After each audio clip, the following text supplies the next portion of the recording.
دەمێکی زۆرە لە باکووری کوردستانە سەرکوتکوتنی ڕۆژنامەنووسان و ئازادیەکی ڕەها لەو ناوچەیە نییە. دەمێکی زۆرە بەو شێوەیە زۆڵم و زۆر لە ڕۆژنامەنووسان ئەکرێت. ئومێدەوارین ئەم چەند ڕۆژنامەنووسە بەڕێزەکە هەستاون بە کاری ڕۆژنامەنووسی ڕۆژانەی خۆیان وەک چەند کەسانێکی چالاک بوون لە بواری ڕاگەیاندن ڕۆژنامەنووسیە دەستگیر کراون. ئومێدەوارین هەرچی زووە هەوڵی ئازادکردنی ئەو ڕۆژنامەنووسانە بدرێت.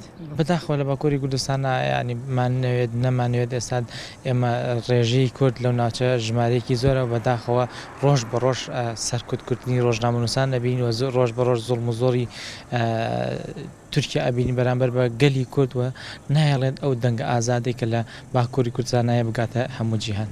میشە ڕۆژنامەنووسان ڕۆڵێکی گەورەیان هەیە لە وشارکردنەوەی کۆمەڵگەوە گەیاندنی حەقیقەتی کۆمەڵگە بە دەرەوە و زۆرجار ئەو زوڵم و زۆرەی کە لە باکووری کوردستان ئەکرێت بێگومان ڕۆژنامەنووس ئەتوانێت ڕێگەی مایکەکەی و دەنگەکەی و بگەێنێتە هەموو جیهان.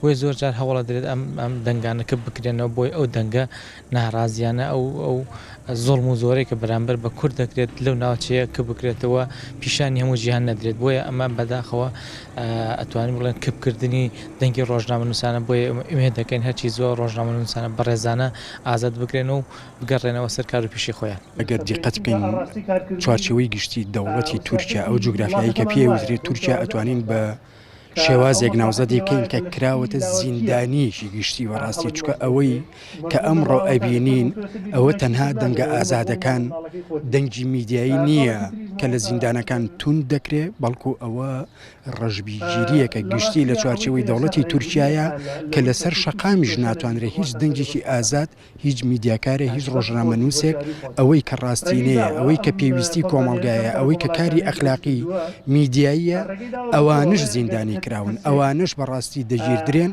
بۆیە پێویستە تەواوی ڕۆژنامەنووسان و میدیاکاران لە هەرجێکی ئەو دنیا بەڕاستی پشتیوانی لەوە بکرێت کە هەرچی زووترە ئەو میدیاکارانە ئەو ڕۆژنامەنووسانە ئازاد بکرێن بۆ چونکە لە چوارچێوەی گواستنەوەی ڕاستیەکانی ئەو ڕووداوانەی کە لە تورکیا و باکووری کوردستانە ڕوویداوە ئەوان ئەو کاریان کردووە. بۆیە من ژۆکو تاشێک لە و چالاکەوانێک لە باشووری کوردستانە بە هیوام بتوانرێت هەرچی زووتر ئەو چالاکەوان و ئەو ڕۆژنامەنووسانە ئازاد بکرێت.